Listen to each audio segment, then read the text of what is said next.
Good afternoon, everyone, and welcome to today's webinar, Career versus Job. My name is Stephen Osbacher, and I'm the Senior Manager of Marketing and Member Engagement at AWHONN, and it is my pleasure to serve as your host for today's event. Before we get started, though, I'd like to go over just a few items so you'll know how to participate. You should see a control panel on the right of your screen, and over in that control panel, there's a questions pane, which is how you'll be able to submit your questions for our presenter today. I will collect those questions during the course of the webinar and save them until the question and answer session at the end of today's presentation. So feel free to enter your questions at any time. I would like to now introduce our presenter today, AWHONN's career coach, Haritha Hankins, MSN ED RNC. Haritha? Well, hello to everyone. First of all, I really would like to thank AWHONN for this opportunity. I am very appreciative for Stephen and all of his help in getting this put together and hosting this event today. And welcome to all of the participants. Welcome to nursing for those of you who are new to the profession itself. And let's talk about this whole career versus job situation. I, as Stephen has said, am Haritha Hankins. I am being your presenter today. And let's get moving forward to talk about what you can expect out of this today. So first of all, let me introduce myself. I have been nursing for 30 years now. If I sit back and think about it, I'm coming up on my 30th year next year, so since 1990. I started out working as a certified nursing assistant. I was an LPN, then I moved on to being an RN, moved to an associate degree to get my master's degree. And I find that to be significant for those who are not really thinking about nursing in all of its aspects, but really think of it as an RN only. It takes a lot in order to build this profession of nursing. I've worked every aspect of nursing. As you can see there, I've med-surg, rehab, telemetry, ICU, long-term care, peds, psych. I came from 3 generations of nurses, and it was understood that you kind of went out there and found your best skill. My best skill was OB. I knew that going in.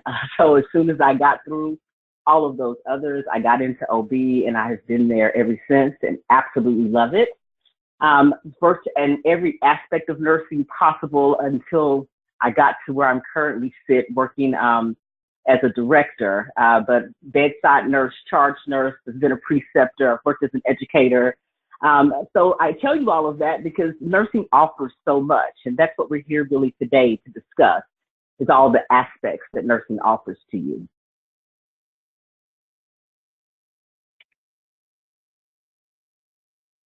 So the objective that we have today is for us to be able to identify how jobs develop the careers that you have. I want to be able to define a career for you. We're going to discuss your personal and professional journey plan.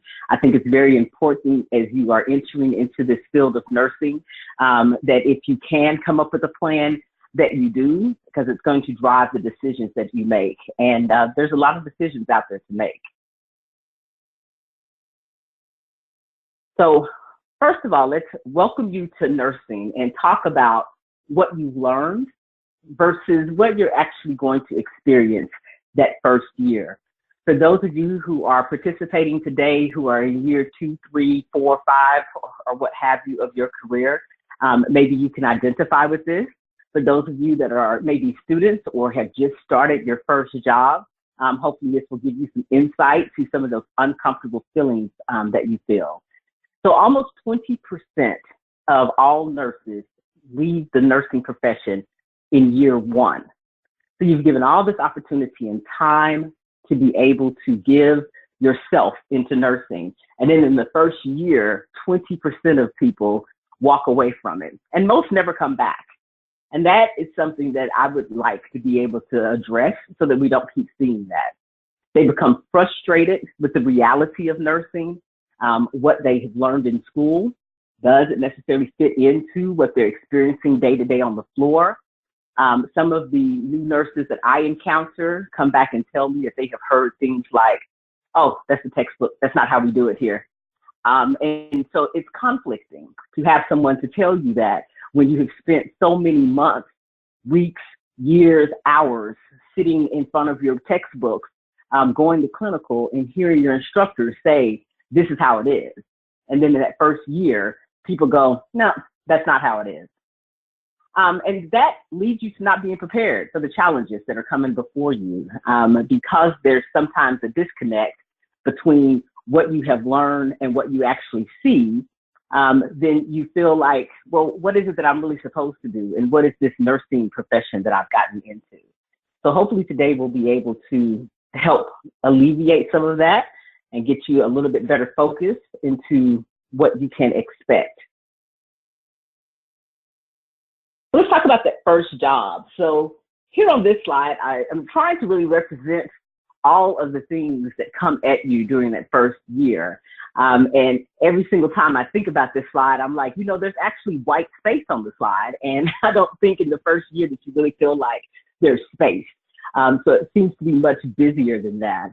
But, you know, your patient is in the center. Many people get into nursing because they have a helping heart and they want to help people who are less fortunate or are in the midst of an illness. And so that's why I'm here. I want to be able to help. And in helping that patient, I understand I need to document it. So there's that electronic MAR, or that electronic documentation system I have to work with. And then all of the things that go along with me helping, you know, getting medications, putting them in the IV versus a pill, the group of peers I work with, doctors as well as nurses, the infamous hospital bed that, depending on what hospital you're in, changes. There's several of them out there. The bedpan, which way does it go? Is it a fractured bedpan? Is it not a fractured bedpan? Different committees that the hospital wants you to be on because they are trying to get you to be involved and engaged. And so they're coming at you with, you can join the pain committee, you can join the falls committee, all of that, along with just the rules and regulations and policies and procedures of the hospital. As a first-year nurse into your first job, it can overwhelm you, which leads to why we do see that 20%, because it's not a slow pace. You hit the ground and you are trying to run, and you really don't have necessarily all the equipment or tools to be able to run to, because you're thinking that you're getting into one thing and finding that it is something else.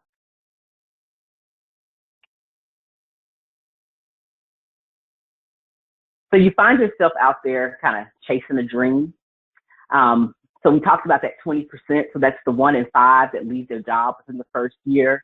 They give that notice. Sometimes it's only just the first job that they leave. They don't leave the profession altogether, and they go chasing the dream at another job. So when they get to the next job, if they find it's kind of one of the same things that I've been doing, then they start hearing all of the possibilities, because you start intermixing with other nurses and having conversations, and they start talking with you about travel jobs and where to get all the money. And this hospital over here has a bonus plan, and, you know, you can go over here and there's more support. They're going to be able to really help you to learn your profession. And it really becomes a chase. You start finding that you are out changing jobs every couple of years. I would hope. Some people it's every few months, looking for that perfect job. And so that's why I call it really chasing a dream. I encourage you that if that is where you are currently, or if you find yourself in that place in the future, that you take a minute to reflect on, why are you in this? Did you get into nursing for the new job, the best job, or did you really get into nursing because you wanted to help the next patient? Because I have that helping heart, because I want to be a part of this thing that helps people be better. If you can make that be your focus, I always call it putting your patient in the center, you'll always make the right decision, and you'll feel better about the decision that you make, because all of these other things are really out there and available. There is always another hospital that's paying a bonus or giving you more money, but that makes you run around and creates that frustration that often ends up happening with the job. So if you're thinking about, do I leave or do I stay? I want to give you some quick tips on a decision tree, so to speak, to kind of figure that out. So if you're looking for a career change, let's say you got out of nursing school and what you really wanted to do was ICU. And when you walked up to Hospital A in your local area, ICU wasn't what was available. But they said, you can come in and do med surg. So you go in and you're doing med surg and you're not really having a heart for it, but you know, your goal is to get into nursing. I got a job, and so I'm doing that. So you go in and start working med surg. And then there is an ICU position that comes open. Maybe it's at Hospital A where you work. Maybe it's not. That's a decision to make based upon how you are trying to develop your career. For those of you that seen the article that came out prior to this webinar, we talked strongly about a job is what you use as a building tool for your career. So with that being said, that would be a reason to leave, because what I want to be eventually is this fabulous ICU nurse, or I want to be a flight nurse and I know I need to do ICU, or I want to be a CRNA. So then that's a good reason to leave. Organizational restructuring. Sometimes you walk in and because business is a part of being in healthcare, organizations change hands. They sell to a different group, or they were a not-for-profit and become for-profit, or vice versa, for-profit becomes not-for-profit, and you choose that that is not really your heart and where you want to be. That's a reason to leave. You have to maintain your integrity in this business as well as you are building that career. So you may want to look at it and say, you know what? I think I'm going to go over here to a hospital that's more like what I believe care should look like. Family health reasons, people end up with all types of things that happen either to themselves or to their family members.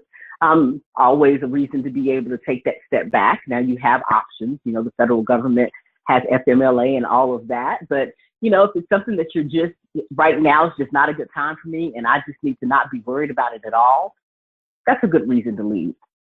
And then better opportunities, they're always a reason to be able to do it. But better opportunity should never translate into money. Money is on the opposite side. As I researched this, I will tell you that this was one that I had to look at a little deeper, because how is money a reason to stay? Money is a reason to stay not because of how much they may pay you, but sometimes about how much they may tell you you owe them. Many hospital organizations these days have sign-on programs for new grads. You come in and you have to give a certain amount of commitment, 1 year, 2 year. And if you do not, then you have to end up paying money back. Another money thing that may not be necessarily that they're giving you more money, but that you have to look at has to do with investment. As nursing, we really don't think about how our money works when it comes down to our jobs.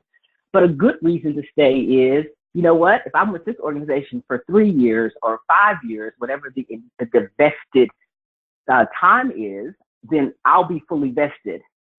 And that is going to pay me later. So I need to do that. So don't be the nurse that quits, 3 months before you're at your 3 years and lose all of the hospital's vested money because you couldn't make it 3 more months. So that's when money becomes a reason to stay. You're just like, okay, I'm going to make it for this 4 more weeks, 6 more weeks, 1 more year, whatever it is, so that I know that I have my full investment. So the time I spent here is going to be time well worth spending, because later on in my future, that's going to come back. I will tell you, when you're young, you don't think about it. I definitely was not one that thought about it. And it took nurses that were around me that poured into me and invested in my knowledge and my learning about how to manage my money to be able to say to me, wait a minute, you need to be looking at these things. Before you jump ship, you've already been here this long. You probably need to go ahead and hang out just a little bit longer and get this money. Future potential. Let's say that you're in one of those areas where things are not quite as stable as you would like for them to be. And, maybe your director is leaving or the charge nurse is leaving, and you've got your eye on the charge nurse role. Now, this wouldn't be so much for my new grads, but let's talk about those nurses who have been doing this maybe 2 years, 3 years, and you want to be in the practice you're in, but you want to have an opportunity for advancement. If you're in a space that you find to be, I don't know if I really want to stay because it's not as stable as I'd like, then become the stability that you're looking for. Because if you're looking for it, others may be as well. So the future potential of you being able to get a job advancement, go from being the bedside nurse to being the charge nurse or the assistant nurse manager, it may exist in that world that you find to be a little bit unstable. If you rise up to the occasion and say, okay, but at least the days that I'm doing relief charge, it's going to be stable. Company connections, which hospitals are you working for? You know, all over the nation, there are different hospital names that when you say them, people are immediately like, oh yeah, they know these particular hospitals. And you've got different hospital groups that people know very well. I know Emory in Atlanta, Georgia is one that people know very well everywhere that you go. You have others. Johns Hopkins is one that people know very well all over the place. And that really comes from those hospitals' long history of being in the nation, some of the moves that they've made over the years, some things that have come out of those hospitals, different research studies and things of that nature. Mayo Clinic is another one. If those are the type of companies you're working for, then that might be a reason to stay. You might want to make sure that you have a good tenure there before you leave, so that as you are building your resume, building your career, when people look at it, they can go, oh, you worked for 5 years for Vanderbilt? It might be something that makes people think of you as a better potential candidate if you're looking to make a career change. Skill growth, absolutely. If you have the opportunity to be in a position where you're going to be able to learn more, because we already know you're not going to have all of the information coming out of school. But if you're working for an office or if you're working for a hospital that really wants to be able to grow your skill set, then that's definitely a reason to stay. If that's what comes up on the table, I'd hang out there and get that skill, because once you learn it, nobody can take it away from you, and you can take it to your next location if that's what you want to do. And another reason to stay is looking at, why are you wanting to leave? Are you leaving because you're just frustrated? Are you leaving because, you know, it just doesn't fit and I'm not quite sure? Maybe you haven't found your passion yet. Oftentimes I've talked with students that have gotten into nursing and they just love the profession of, but they don't realize the vastness of the profession. And so rather than bouncing from one different practice to the next, sometimes you need to figure out which one of these is my passion. My passion is helping moms have babies. So if that's your passion, then you try to find your niche. I've met others whose passion is helping with the elderly, helping with those that are mentally ill, drug and alcohol, whatever the case may be. But if you haven't found it, maybe instead of leaving your job and running over chasing that dream, you can kind of stay and kind of search out, well, what is my passion? And what is it that I'm trying to find that is going to make me happy?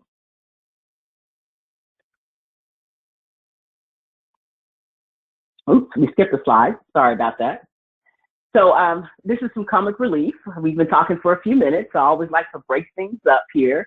And some of you may see this and immediately recognize a coworker or someone that's like that tells you, you know what, I used to be just like you. And it does happen. It does. Nursing is definitely a stressful profession. People do come in, and it's always so great to see the energy and the love and the, oh my goodness, I've got all these things that I want to do, and I'm going to fix everything. And there is always a nurse that's kind of in the background going, yeah, I was once full of life like that. But now I'm on the downside of my career, and that's really just not who I am right now. So just know that we do all realize that they are out there, and hopefully you will stay in this profession long enough that this will one day be you, that you will be the person looking at the nurses coming through the door going, yeah, used to be really excited like that, and now I'm just kind of making sure that everything goes well. It doesn't necessarily mean that all the passion is gone or that they don't love the profession anymore, but the excitement level is just not the same as what you have coming through the door. So recognize those nurses and tell them thank you for their commitment to the practice.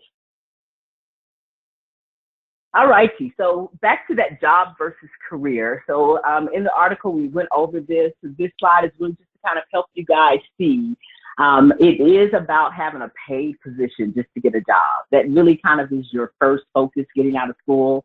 You just want to make sure that you're going to be able to pay your bills. If you had to take loans out for school, being able to pay those loans back would be great.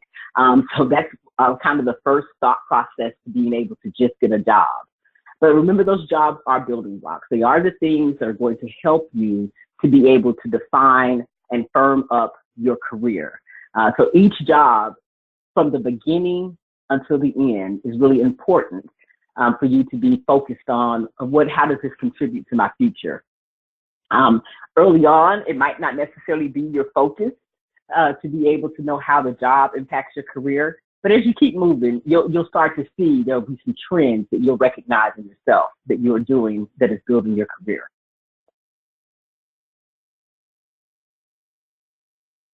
Your career itself is really that occupation, that journey to the thing that you want ultimately. Most of us got into nursing knowing that there was something that we wanted as we moved to the other end, or as we moved through nursing, we found other things and we were like, I want to do that one day. So each time you find that, then you move your career, pick those certain jobs in order to be able to meet that ultimate goal. So here's some keys that I need you to consider as you are doing that. If you do not have a plan today, don't worry, it happens. It is an option. It is not horrible to not have a plan on exactly what you want to do with your career. Build your experiences. Get out there, find that job, love the profession, see it for all that is possible, all its glory, all the things that you could do with it, and then find what motivates you. And whatever that motivation is, then you'll move your experiences towards that.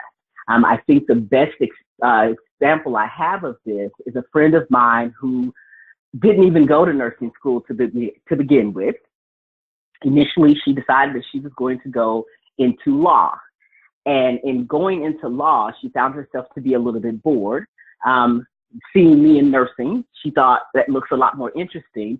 So she went back to school and jumped over to nursing. No experience, nothing to motivate her other than she did not want to do law. And then she melded those two together. So now she has a wonderful career where she reviews medical issues, medical lawsuits. And not only can she talk about things from what she's read, but also from what she experienced. She worked as an ICU nurse for almost 10 years. So she's had a lot of experience. So as she's reading through it, it's very tangible to her to understand what was going on, not only from the patient standpoint, but also from the mind of the nurse that was taking care of the patient or the medical professionals that were taking care of the patient. So she's really fabulous at what she does. So if you don't have a plan, she definitely didn't have a plan going into nursing. She just knew she needed to get out of law. Then she ended up putting the two of them together. And you can see lots of examples like that.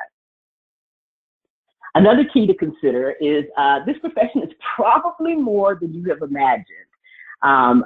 Most people get into nursing and their mindset of nursing comes from either what they've seen on TV,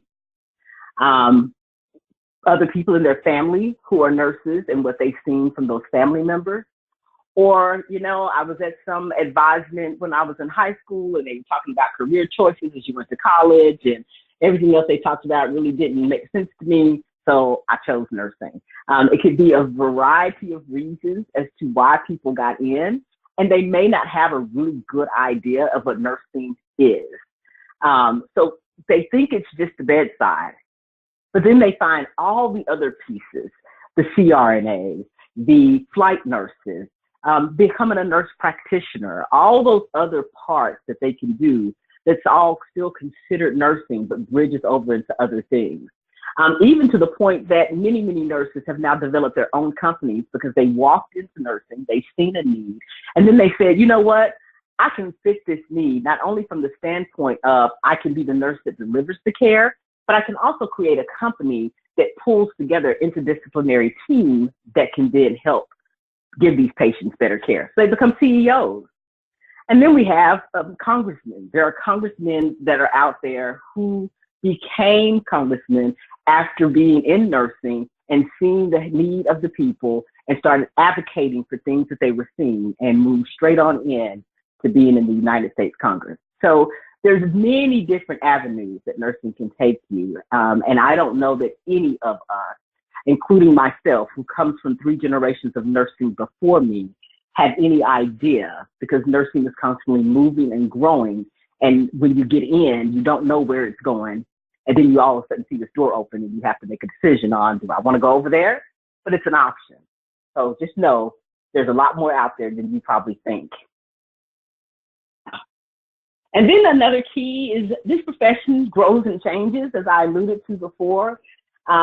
Nursing really started off kind of being handmaidens. And people really today are very offended by thinking handmaidens, never.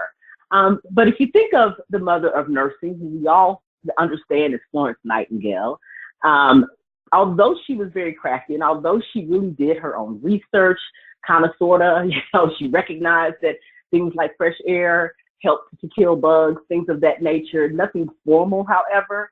Really and truly, they brought her there so that she could help out. They didn't bring her in there thinking, you'll be a great nurse and you'll collaborate with us to be able to give these patients better care. But you have the ability to be able to come in and do some work in order to make these people feel better. So she really worked as what we would see today as a handmaiden, but she made it be so much more. Hence, that is really what nursing is. Today, we are really collaborative partners. And if there's anything that I would want nurses coming fresh out of school, nurses who are in the profession, whether it be 2 years, 5 years, or 20 years, to truly understand about nursing, is we are collaborative partners. Many years back, when I was a little girl, and I have a great aunt that was a nurse, nursing was really about the doctor wrote the order and the nurses kind of followed it. And you had to have lots and lots of years of experience and a great relationship with the physician to ever say anything in regards to not agreeing with the plan of care. That just was not a nurse's position. And physicians were quick to be able to say, what medical school did you go to? That's not your position. You don't question me, just do it. Today, we're collaborative partners. Today, the expectation is that if it looks a little funny to you, that you at least raise it up and say, maybe to another nurse with more experience. If you're a young nurse and you're not quite sure, but you don't think so, maybe you say it to your charge nurse or a senior nurse that, hey, listen, I'm concerned about the doc wants to do this order. And I don't know that this is going to be the best thing for this patient, and here is why. That's that collaborative partner, and that's really what it takes in order to make sure that our patients receive the best care.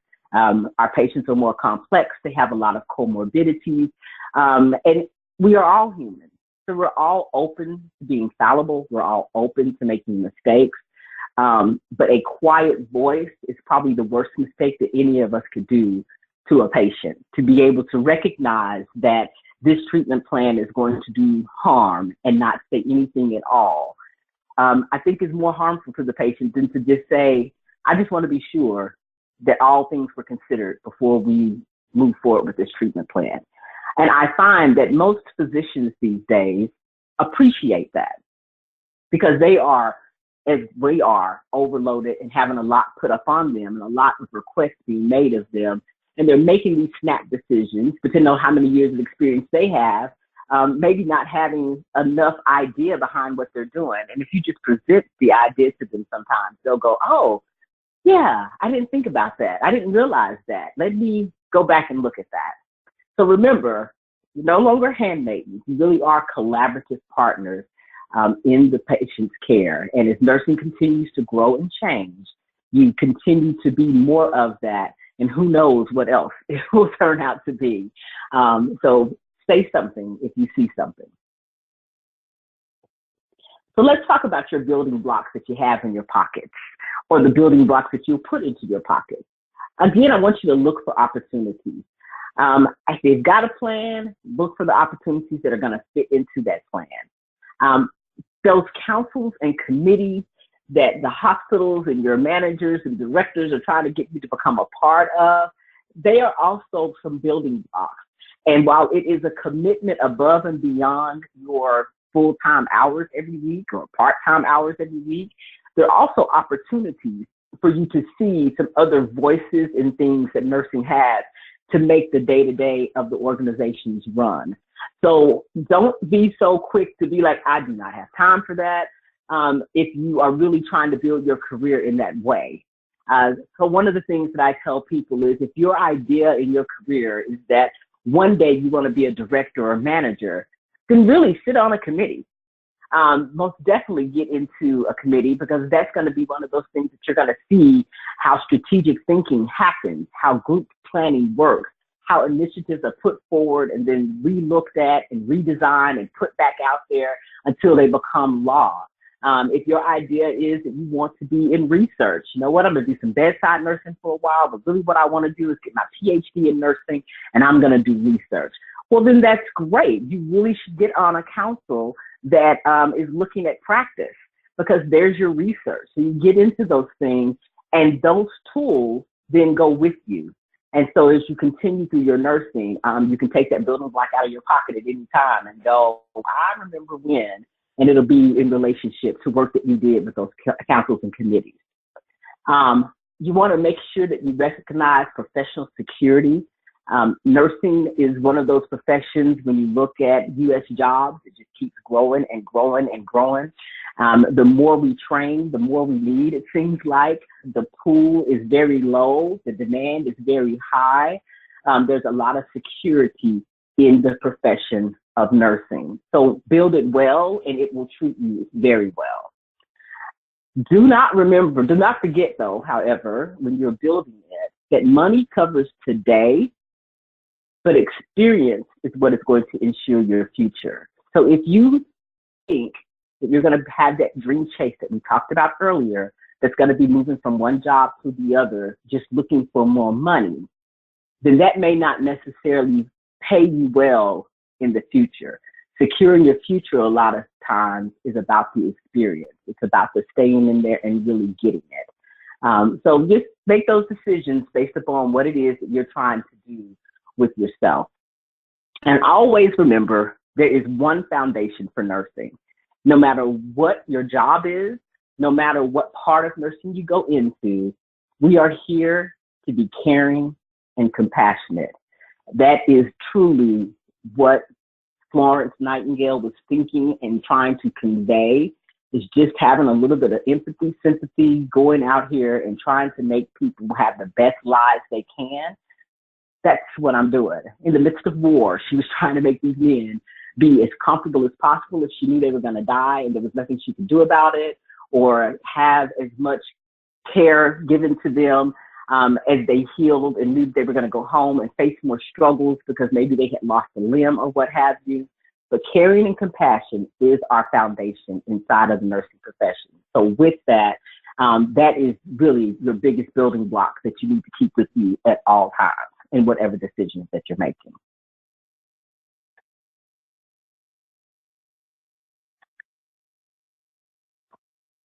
And I clicked off. So I'll open the floor to questions now. Yep. Thank you so much. Let's go ahead and begin the Q&A session of today's webinar. As a reminder, you can continue to submit questions using the question pane on your control panel. So please feel free to do so. I've received kind of a multi-pronged question from one of our listeners, Mary Evelyn. And instead of me reading it, Mary Evelyn, I'm going to try to give you, unmute you so that you can ask this directly to Haritha. So let me see if I can do that for you. Hi, I'm here. Yep, great. I hear you. Haritha, hello. Can you hear Mary Evelyn? Absolutely. Okay. How can I help? Well, I'm kind of on the other end from the graduate nurses. I've been in labor and delivery and high-risk antepartum for 31 years and quit my long-time job in 2017.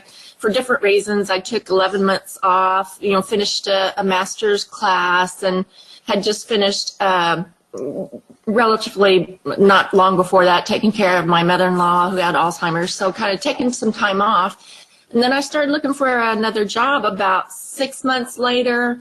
Actually, it was a total of 11 months by the time I got my next job. But I started looking for another job, and I couldn't get an L&D job in my home city of Dallas.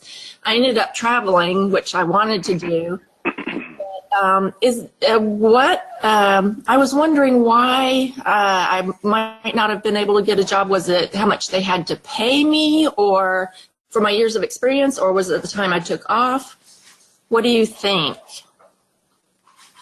So I would think that being in the same practice as what you were in, it could be your local area. I don't know how saturated Dallas is with nurses who have your skill set, but did you find that to be difficult when you took travel jobs? No. In fact, it seems like, well, I had 2 travel jobs, and it was very easy to get those jobs. It seemed like the experience helped. I don't know if they pay everyone the same for that same job, you know, no matter how many years of experience. But so, I mean, that's the nice part of the travel. I could get it easily, and I had travel recruiting agencies calling me a lot. So, but I just found it curious that I couldn't get any work in Dallas. And it might be that the market is saturated, you know, and there's lots of nurses that that could do the same job, but they don't have to pay as much. But I was just wondering if it was, you know, what it was. You know, AWHONN just put out, and Stephen may be able to help me here. I know I've seen it, but I can't remember which magazine it was in or which book.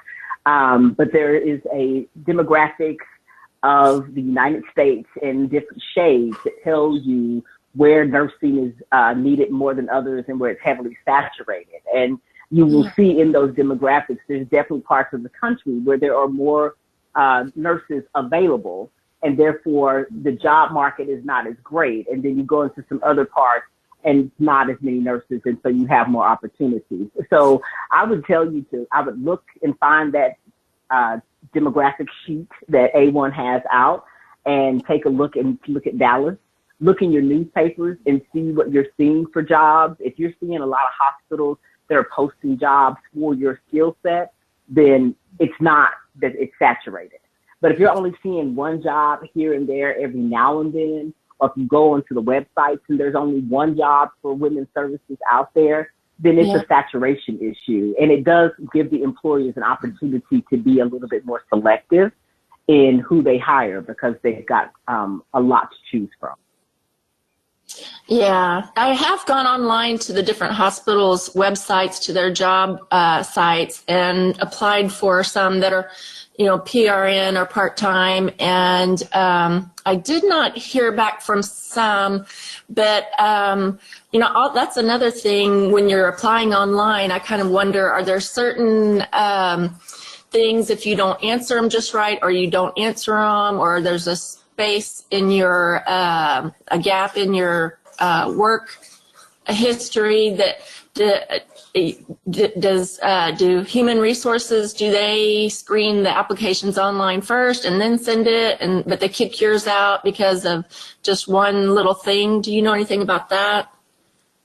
All hospitals have different ways of doing it. Most of them these days, yes, there's an HR consultant that screens them before they even move them on to the managers on the unit. And there are some screening things that will screen people out, and the directors, managers on the unit, I know for myself, people will say, oh, I applied there, and I've never seen their application. Right. And so if I have that conversation and I get their names, and I can give it over and say, here's the name, and then my HR consultant will say, oh, well, she screened out for whatever the reasons are. So those things are a possibility as well. Right. Okay, thank you. And if you want to come around, I have another question that I can ask you right now, or I can ask later and let somebody else ask a question. Sure, go ahead. I can't see the questions. I'll leave it to Steve. Okay. Go ahead. Okay. Yeah. So I have been doing labor and delivery and high risk antepartum for about 30 years. And the kids are grown, and I'm trying to figure out, you know, what I want to do for the rest of my career. I've taken some master's classes towards FNP, and then I took some time off from that because I just wasn't really on fire for it. And then I went back and did the travel nursing and labor and delivery. I enjoyed that, but my husband didn't like me being away, so so I was trying to find something back at home. And then I like trauma or ER or surgery, maybe some med surg sounded interesting to me, but I haven't been interned in that. I wouldn't know the first thing in those areas, but I would like to do a little bit of that. I just can't decide what I want to do for the rest of my career. How do I figure out what I want to do? So it goes back to the presentation. You have to find what motivates you. So having been in OB area for 30 years, do you still feel motivated by it? Is it still something that you're interested in? Or having taken care of your mother-in-law, did you find yourself feeling like, you know what, that's an area that I really have a heart for, and I want to change careers? I would say if you want to change your practice pattern, then you have to know that you're going to go in like a new grad. And so it will impact the amount of money that they're going to offer you. It will impact people being able to say, yeah, we want to train you, all of that. Because each area these days really seems like a specialty. General nursing was always thought to be med surg, but even it's got to the point that it looks more like a specialty these days. So it's definitely possible to do. I would look for jobs that are doing career fairs. That way that you can get in with career fairs. You have a sit down with the managers that are looking to hire before you ever have to go through and go do the job application and all of that. So that's a great way to be able to get in front of the managers and then have those conversations. This is what I'm trying to do, and I really would like to be able to do that, with you. Sell yourself. I think I'll fast track because although I'm not an ICU nurse, or I'm not a nurse that's used to whatever practice I'm looking at, I am an experienced nurse. And I always tell people L&D nurses are the highest skilled nurses in the hospital. And I admit that I'm biased. I said, but if a woman is pregnant and anything else, she goes to L&D. So we do ICU, we run drips. We take care of patients that have the flu or pneumonia. If they've got cardiac issues, we do that. I mean, she's pregnant, so they give them over to our unit, especially when you're talking about high risk. Right. So there's a way to bridge those skills together. And if you get the opportunity to be in front of someone having that conversation, then I would absolutely sell myself with, I'm sure that I can do it. You just need to give me a little bit of training. Right. And one more question related to that. So do you think age would make a difference? I mean, I'm 55. Would they rather not hire an older nurse thinking I might not be there very long, or what do you think? So I can't speak for my peers and how they do or what they do. My next article is going to have some interviews from some people in regards to what they're looking for. So maybe that'll give you a little bit more insight. I'm still waiting for them to give me some feedback on that. But I will tell you, for me, I just hired a nurse who is advanced. I don't even know how old she is. I just know she has grown children, so she's not 20. And she has had a career where she did mother baby and NICU, and now has decided, and then she left out of bedside nursing altogether for the last 7 years and worked as a case manager. But now she wants to come back into the hospital, and she wants to do L&D because she wants to be a well-rounded OB nurse and have all of those skills. And I said, absolutely. Absolutely. Okay. So I'm willing to take her in and train her for L&D. I expect that she is going to progress really rapidly. So I don't have a problem with it. Okay. Thank you very much. You're very welcome. Thank you. For your questions. We have a question from Cheryl, who asks, how can schools of nursing better prepare a new graduate for the reality of nursing? Well, Cheryl, that's a good question. I have talked with many instructors, have lots of people that do teaching, and it's a struggle. It's a struggle because there's not enough time. The idea behind nursing school is to give you a little bit of information about a lot of different things so that at the end of it all, you'll have enough to be competent to be able to pass NCLEX. the idea behind getting that first job is really about you being able to be the best nurse you can for that organization on that particular unit. So the motivation for those two are very different. One of the things I know schools have done is the practicum. You know, years ago, you just learned general nursing and you never went into that 104 or 140, depending on what school you go to, hours in a particular specialty. So that's how they have tried to bridge that gap, is to put you with a nurse and say, here you go, you're going to go and work with this nurse at this hospital and kind of see what real nursing looks like.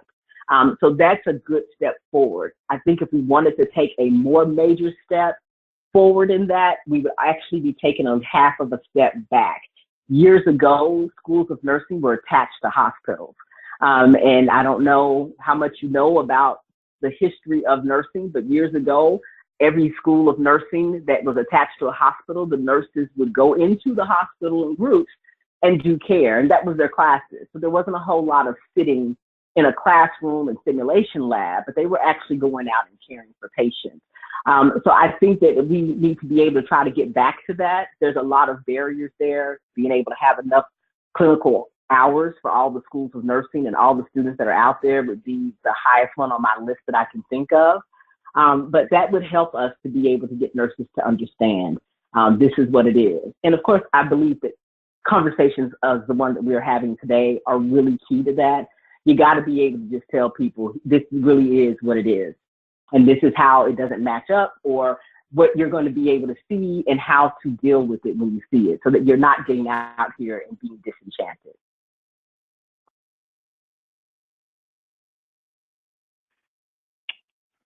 Okay, thank you both. Does that answer your question? I believe so.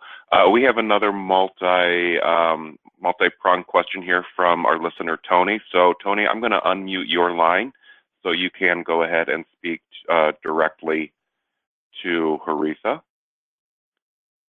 Let's see if this is going to work for me. Tony, can you? No, I can't unmute her line, so let me go ahead and read this. Tony's been a labor and delivery nurse for about 5 years. It was her dream job and her first job right out of nursing school. She still loves it, but finds herself torn between wanting more of a challenge and sticking with her current job. She loves her coworkers, she has great benefits, and has worked her way up the seniority ladder, being on the day shift and becoming charge RN. She graduated with her master's in nursing education last February and has taken a part-time job as a clinical instructor, which she enjoys very much. Tony's current struggle is finding a new educator job that brings her the same excitement that L&D brought her about 5 years ago. She's recently been thinking about expanding her certifications, such as diabetes nurse educator or childbirth educator, and wants to know, what are your thoughts on jumping to the next part of someone's career? So when I moved from bedside nurse into being a nurse educator, I was much like yourself, Tony. I went to school and I used my practicum as a way to be able to pull me over to my next job. And it was really just in the right place at the right time that put those two things together for me. After that, everything that I've gotten into, I approach it from where my passion lies. So today, my primary job is not titled as an educator, but my management approach as I work as a director is from an education approach. So I would say that you have to stay true to you. If education is your heart and it gives you that thrill, because it definitely gave me the same thrill when I became an educator that I had found 20 years prior when I first got into the profession itself. If that gives you a thrill, then I would say connect yourself to those committees or councils that are looking for someone to be able to help them to build things. And maybe you're picking up a few extra hours throughout your hospital, helping with new initiatives. There's always something in hospitals that they need help in getting nurses on board with. If you notice in your hospital that there's a lot of new grads coming into play, then you can connect yourself to that. Typically, they have nurse residency programs. The nurse residency programs are looking for mentors. that's a great way for you to hook yourself into something educational, become a mentor in the nurse residency, and then you can kind of just see where it goes from there. So the opportunities are out there. Not always are they going to be something you're going to get paid for. So you have to keep your day job, so to speak, as you build your next area. When I built the PINT program, I was doing it while I was in school, and I was putting it all together, and I was literally giving away these great ideas and putting them forth for the hospital where I was building the program, and there wasn't any compensation for it. But from that, then I was able to move forward and do some great things that did get me some compensation. So, you know, sometimes it's a due paying thing, like trying to become an actress out in Hollywood. You got to pay your dues first before you can do that. But connect with some counsels and see if you can find some opportunities that will help you to be able to feed that passion that you have. Okay, it looks like we have a few more questions, but time may limit us to only one or two. So if we don't get to your question today, I sincerely apologize. I can take down any unanswered questions and share those with Haritha afterwards and see if we can get those questions answered and sent to you directly. The next question is from Ashley. Ashley says, I've been in practice for about 15 years. In lieu of the recent spotlight on maternal mortality, I've become increasingly passionate about decreasing maternal morbidity and mortality. I feel like I'm being pulled outside of the hospital where I currently work as a clinical nurse specialist and into a more public health domain. What are your thoughts on a master's in public health degree versus the DNP PhD? Oh, great question. So a master's in public health versus a DNP PhD in nursing is about having an actual description of what is expected of you versus building a new world. So the DNP PhD programs, although they've been around for several years, oftentimes people are not quite sure what to do with those nurses who hold those degrees other than research or putting them into administration. Whereas a master's in public health, they seem to be really comfortable with putting you into some type of public health arena to where you can take and build programs and get grant money and things of that nature. You go out, you find the need, you say, here's how we can fix the need, you build your team around it and make that happen. So I would probably think the master's in public health would be the thing that would open up the doors if that's where you're trying to go. The PhD DNP is great if indeed there is a position that is out there, and as the organization posted it, they said, hey, we want this person to have a PhD/DNP in order to fill this position. But if the organization has not readily recognized that, then I don't know if those credentials will get you in the door to that arena for maternal mortality, if that's where you want to go. And it's definitely a field that people need to pay more attention to. I have a passion for that one as well and do some side work for it. So absolutely. Okay, I believe that is everything that we have today. So we can go ahead and wrap this up. I'd like to take this time to thank Haritha for sharing your expertise with the group today. And I'd like to thank everyone who attended today's webinar on behalf of AWHONN and Haritha. So thanks again for joining us today, and enjoy the rest of your day. And legally, I just need to inform you that the information contained in this webinar is AWHONN proprietary and confidential. By viewing this presentation, you agree to not disclose any information outside of your organization. This presentation is only for use, internal use only, and it cannot be shared or posted publicly in any form. Thanks again, everybody. Have a wonderful day. Thank you.